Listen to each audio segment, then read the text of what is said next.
السلام علیکم ورحمۃ اللہ وبرکاتہ۔ میں آپ کو نماز کے بارے میں بتا رہی تھی۔ آج میں آپ کو صحابہ کرام کی نماز کا بتاؤں گی کچھ، کہ ان کی نمازیں کتنی تقوی والی تھیں اور کتنی ڈر اور خوف کے درمیان وہ نماز ادا کرتے تھے۔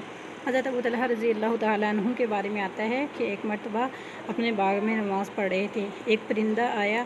چونکہ باغ جو تھا وہ گنجان تھا، اس لیے اس کو جلدی باہر جانے کا راستہ نہیں ملا، کبھی اس طرف اڑتا اور کبھی اس طرف راستہ ڈھونڈ رہا تھا باہر نکلنے کا۔ تو صحابہ حضرت ابو طلحہ کی نگاہ اس پرندے پر پڑی اور وہ اس کو دیکھنے لگ گئے، اور ان کا جو دھیان ہے وہ نماز سے بھٹک کر اس پرندے کی طرف چلا گیا۔ پھر تھوڑی دیر بعد خیال آیا کہ میں تو نماز پڑھ رہا تھا، سہو ہو گیا نماز میں، اور یہ بھی یاد نہیں رہا کہ کون سی رکعت میں پڑھ رہا تھا۔ پھر بعد میں بہت شرمندہ ہوئے، بہت دکھ ہوا انہیں اپنی نماز کے ضائع ہونے کا۔ وہ فرماتے ہیں کہ یہ مصیبت مجھے صرف اس باغ کی وجہ سے آئی نا، تو وہ آپ صلی اللہ علیہ وسلم کی خدمت میں حاضر ہوئے۔ فوراً انہوں نے فرمایا، اے اللہ کے رسول، میں نماز پڑھ رہا تھا اور اس طرح میرا جو دھیان ہے وہ اس باغ کی وجہ سے ادھر ادھر بھٹک گیا، تو میں یہ باغ وقف کرتا ہوں۔ دیکھیں سبحان اللہ، باغ تھا نا، ایک کمائی کا ذریعہ تھا، لیکن انہوں نے وہ وقف کر دیا۔ یہ بھی نہیں کہ بیچ دیا، بیچا نہیں، وقف کر دیا۔ اور آپ صلی اللہ علیہ وسلم سے عرض کی کہ آپ اس کو جس مرضی مصرف میں خرچ کر دیں، یا آپ اس کو بیچ دیں، یا جو مرضی آپ کریں اس کے ساتھ، لیکن یہ باغ اب مجھے نہیں چاہیے یہ باغ، کیونکہ اس باغ نے مجھے اللہ رب العزت کی یاد سے غافل کر دیا تھا۔ دیکھیں سبحان اللہ، کتنی پیاری اور کتنی تقوی والی نمازیں ہوتی تھیں ان کی۔ اسی طرح حضرت عثمان رضی اللہ تعالیٰ عنہ کے زمانہ خلافت میں ایک واقعہ پیش آیا تھا۔ ایک انصاری اپنے باغ میں نماز پڑھ رہے تھے اور کھجوریں پکنے کا زمانہ تھا، نماز ادا کر رہے تھے، اور جو کھجوریں ہیں وہ پکی ہوئی تھیں اور ان کے خوشے جو ہیں نا وہ وزن سے نیچے جھکے ہوئے تھے۔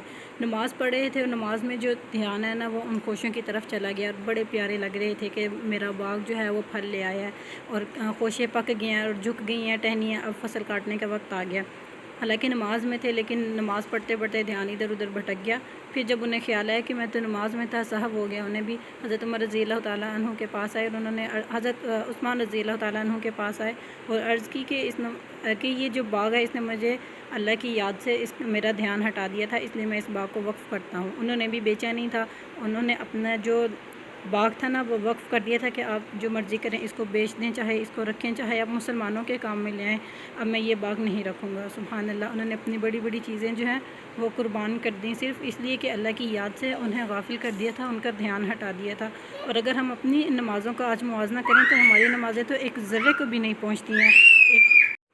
حضرت عبداللہ بن عباس رضی اللہ تعالیٰ عنہ کی آنکھ خراب ہو گئی تھی، ان کی آنکھ سے پانی نکلنے لگ گیا تھا، تو وہ آنکھ بنانے والے کے پاس گئے، تو انہوں نے کہا کہ آپ اجازت دیں تو ہم آپ کی آنکھ بنا دیں، لیکن 5 دن تک آپ کو بہت احتیاط کرنا پڑے گی کہ آپ کو سجدہ زمین پہ نہیں بلکہ کسی اونچی لکڑی پر کرنا پڑے گا۔ تو انہوں نے اس بات سے انکار کر دیا۔ انہوں نے کہا مجھے یہ گوارا ہی نہیں ہے کہ میں ایک رکعت بھی جو ہے وہ اللہ رب العزت کے حضور سجدہ کے بغیر کروں۔ حالانکہ سجدہ تو کرنا تھا، لیکن کسی اونچی جگہ پر، اور عذر کی وجہ سے تو ایسا کر سکتے ہیں، لیکن یہ ایمانی غیرت تھی ان کی، کہ ان کے ایمان نے گوارا ہی نہیں کیا کہ وہ اللہ رب العزت کے سامنے سجدہ نہ کریں۔ انہوں نے کہا نہیں، جو ایک نماز بھی چھوڑے گا وہ اللہ رب العزت سے اس حال میں ملے گا کہ اللہ اس سے ناراض ہوں گے۔ اللہ تعالی ہمیں اچھی نمازیں ادا